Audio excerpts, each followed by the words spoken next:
So here we go, back in the delightful British countryside and the freezing cold. My tan is fading a bit. It's been 10 days since I got back, or more or less, and it's been about 2.5 weeks since I left the jungle. Not quite a celebrity, but they got me out of there, but no earlier than anyone else. It was it was a great experience, and a few people have asked me and wanted to know a little bit how the reintegration or integration has been going back into normal life after essentially spending a week in the Amazon drinking ayahuasca with a local tribe, or with their shamans anyway, as well as 23 other beautiful but very Western, pretty affluent, I suppose, in order to be able to do these things, people that went there for their own reasons. And yeah, so here we go. I suppose I'll give you an update of how things have been since I left the retreat, left the jungle. First of all, how do I feel? Very, very good, actually. That's been the biggest and most noticeable difference from before and after. I didn't feel terrible before. I wasn't, in a deep, dark place or anything. So, just to address that, I know a lot of people have reached out to me since I first started posting these videos in the build up to the trip, and during and upon coming back, and they've been different types of messages. Some people have just reached out because they're curious and they want to know a bit more about it, and some information about how to sign up for this type of experience and how I've gone about it, and just a little bit more information from that point of view. But the vast majority of people have just been checking in with me because they've obviously seen that I've been posting stuff and doing some pretty bizarre, I suppose mostly out of character, not really out of character for me, to be honest with you, because although I've been always pretty clean living. Look at that for a view out there as well, by the way.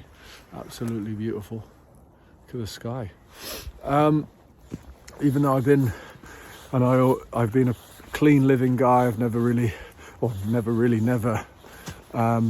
partaken in drugs, of any kind. I was always the guy that drove and looked after people and watched out and poster boy for the Just Say No campaign and all the rest of it. So and I'm very glad that that's how I've lived my life, and this is no different really. I've always been an adventurous soul, and I've always liked challenges, and I've always liked a bit of excitement in my life, but I've always gone through, let's say, as I would see it, more natural highs, let's say. But what I've come to realise, this is pretty natural, using something that is with an indigenous tribe, which is very prevalent. The plants, what are used in it there, and I must admit, my whole attitude towards psychedelics in general has changed.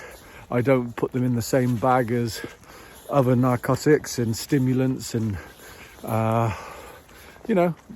people that have some kind of form of escapism to either feel better or get some kind of high. This is more, for me, was more about exploration, I suppose, spiritual and mental exploration, and I felt that this was the best possible environment to do it in, going out and doing it with people that have passed on the wisdom and the understanding of how these things work from generation to generation, over hundreds, potentially thousands of years. So yeah, people have not needed to worry about me suddenly becoming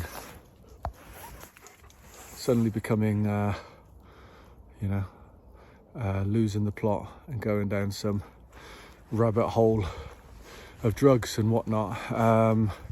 Also the posting about it, it's like, well, why are you posting things? Maybe some people are thinking, talking about very personal and private, for the most part, intimate details about my life and some of the things that I've been through, and showing a lot of emotion at times. And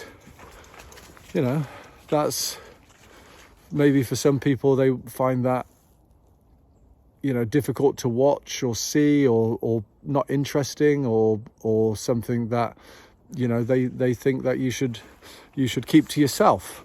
But I'm of the opinion, with the way things have been going with just mental health in general, that if I can be open, and I like to think of myself as a pretty honest, transparent guy, so anybody that's spoken to me at any time in person will know that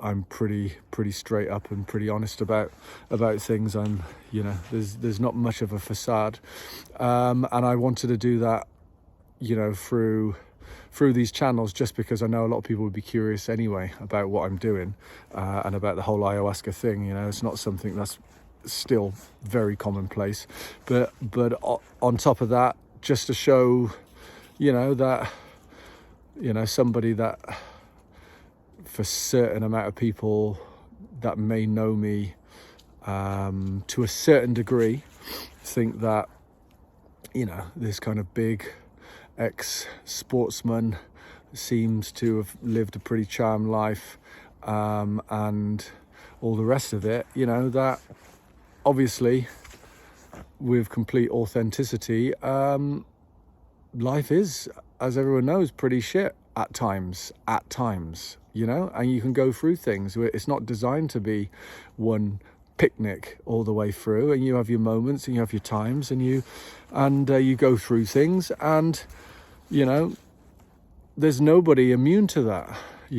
That's not a unique thing. It's to varying degrees. People go through varying levels of shit, but I just wanted to kind of just be real and honest and open, and show that, and not only show the journey regarding the ayahuasca, but just share a little bit my experience in general, and show some vulnerability, and show some emotion, and be open and honest. And if that helps anybody to feel that they can be a little bit more open themselves with people, and they can speak up, and they feel that it's okay to feel shit, or to cry, or to be emotional or whatnot, then that's something that I'm glad I've been able to do. Anyway, back to the point of this video. How have things been going? Well, during the ceremonies, I've gone into quite a bit of detail during those ceremonies, but ceremony 1 was an introduction, and it was pretty light, but still psychedelic and mind-blowing. Ceremony 2, which I actually did go for a portal and have contact with entities from another dimension. I'll go more into that that's quite an interesting thing in itself, and I'll go into a bigger description on that, because I'm sure a few people would be quite interested, at least to what that kind of felt like and how it seemed. The third one, the universe blew open for me, and I saw the connectivity and felt and experienced the full connectivity with everyone and everything, and it was an absolutely wonderful, delightful way of experiencing, in never mind 4 dimensions, 5 dimensions, just absolutely fully feel and experience what that meant, I suppose, and what that looked like and what that felt like, rather than just having the theory of, yeah, we're all connected. You know, it was, rather than it being being like written down as if you're reading kind of the theory behind it. Now, this was the practicality of it that I felt in its full force, I felt anyway, which was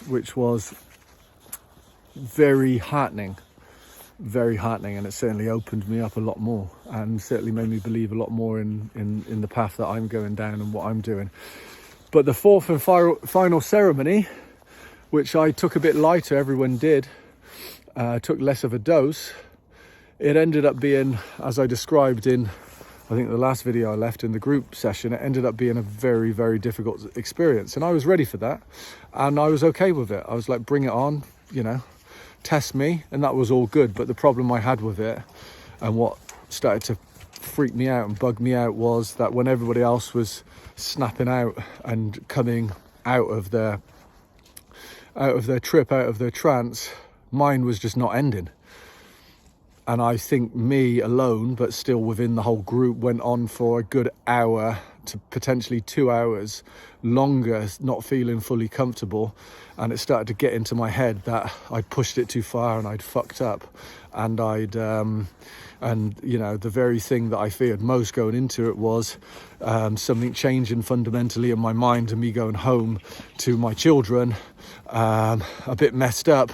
And I started to worry significantly at that point. And I also had this strange idea, because with the shaman and with everything that's going on there, you are very much in their backyard, in their spiritual world, and there has, you know, they have talked about you know, more kind of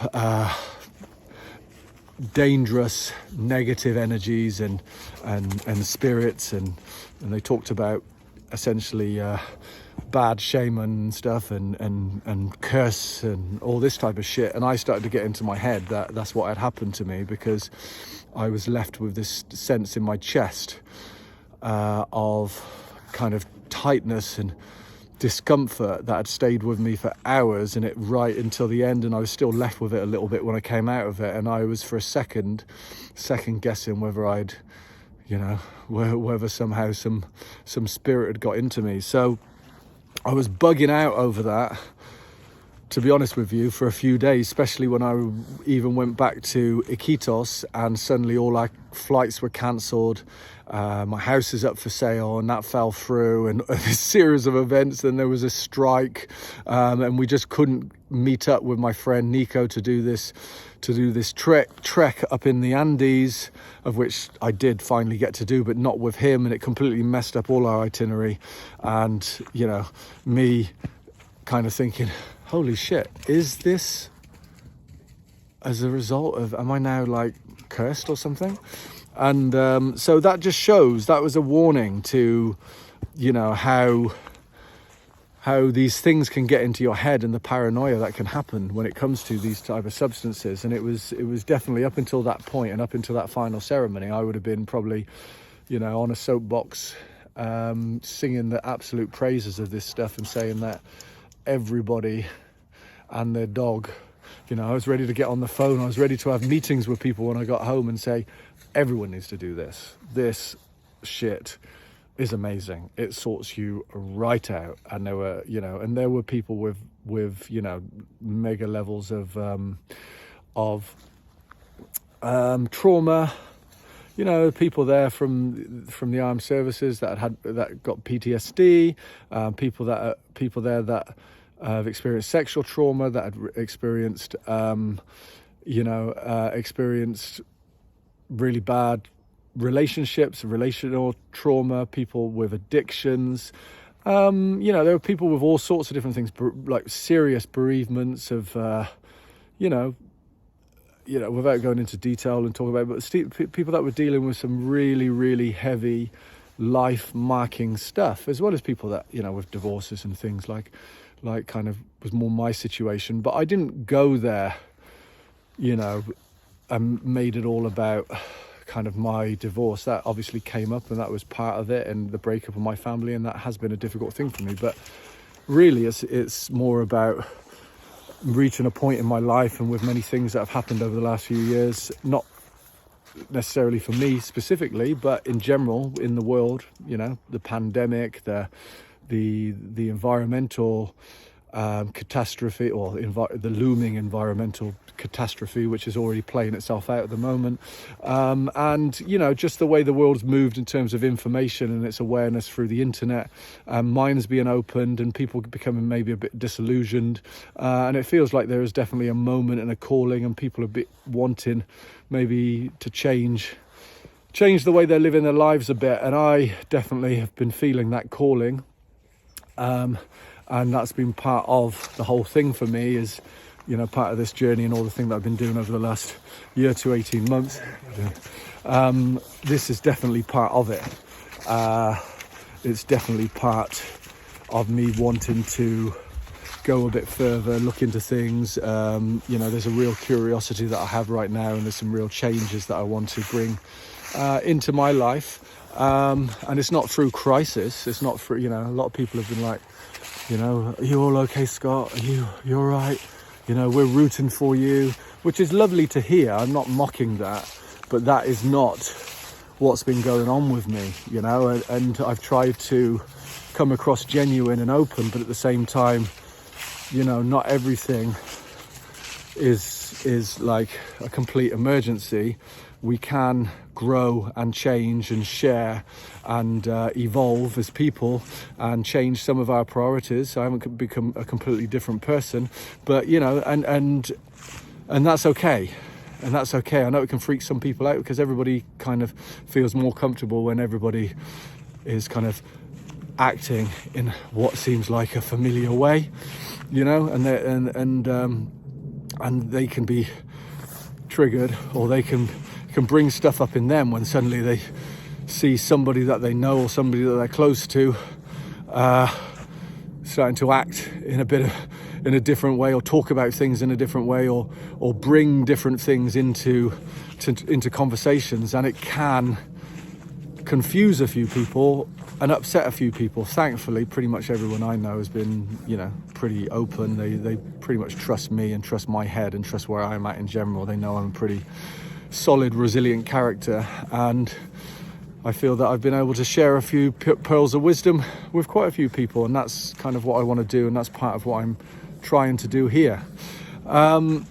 So I was at a point of like singing the praises of ayahuasca, and then the fourth ceremony came, and it certainly bugged me out, and it bugged me out for a good 4 or 5 days, until I basically got out of Iquitos and down into Cusco, and then it started to change, and I started thinking, Scott, what the fuck are you talking about? You're letting things get into your head here. You can basically bring about what you want to happen in your life. You don't have to like act as if it's in the hands of fucking evil spirits or something else. So if you want to lose your shit and you want to go mental, well, you're going to. But if you want to be on the ball and you want to be, bringing about good things in your life, and you want to be the person you want to be, well, then you can do that. Just choose what you want to do. Do you want to be like looking over your shoulder, or do you want to be striving on with a smile on your face and all the rest of it? And I've no doubt that probably the ayahuasca, the medicine, probably the effects of it, not just not just it literally being still in your body a bit and in your mind a bit, but also you're piecing together what's just happened, and it's pretty mind-blowing experience. So that was playing itself out, and if some of the the things hadn't happened as they had happened, i.e. certain things messing with our itinerary and this and that in the immediate aftermath of leaving the jungle, I probably wouldn't have got quite so bugged out by it either. And I've spoken to I was sharing and speaking with pretty much everyone else in the group, and I'd say, I didn't feel that anybody else was getting particularly bugged out. I'm sure one or two of them may have been, but it's not like this is something that everyone has to deal with.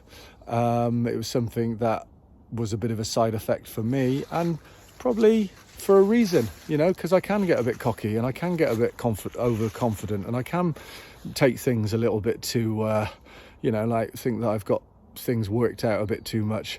So probably it was its way of just saying, hold on, buddy, slow down a bit. don't get too carried away. Take this shit seriously, which I was taking it seriously, but, you know, and everything comes with its risks. And there's no doubt that there are some, although I think genuinely very, very small and minor, but there are some risks with this stuff. So, you know, I will not recommend going to do it. It's definitely an individual calling, but I will give my honest appraisal. And since coming back, I, on the whole, feel as if I've rolled back 10 years. I feel like everything has lifted for me. I don't think I had major revelations whilst I was out there, or huge insight. It was more like all the stuff I have been having as revelations for myself through meditation, through all the work I've been doing, just became, you know, more clear and more real. And I was able to get more in touch with that. That certainly happened. There was certainly a release of emotion. There was a release of negative energy and bad vibes, and it essentially took my brain, I think, and seems like it gave it a spring clean. You know, it just absolutely pulled out all the junk and all the shit. Maybe not all of it, but enough of it to feel that when I come back, when I'm encountering similar things, you know, like life doesn't change dramatically, you know, you still have to deal with the same things. You still, you know, I'm still in a divorce situation where I have to deal with my ex-wife and try and work things out. I've still got the wonderful energy sapping little, you know, little amazing people in my life, my two daughters, which, you know, they do take up a lot of energy and time, which I love, but it still has that effect. I still have to deal with the same, you know, or similar financial ramifications and worries, you know, with the current recession that we're in, and how that affects business and how that affects various things. You know, all these very real life things, they don't go away, they don't disappear, and you don't come back and think, oh, fuck it, you know, I don't care about anything. That hasn't happened. I care as much, if not more, than I ever have. And I'm still triggered by things, you know. I'm still now and again, you know, like I'll get upset, I'll get whatever, I'll get pissed off with things. It hasn't stopped me, you know, it hasn't stopped that happening. But it just doesn't feel so bad.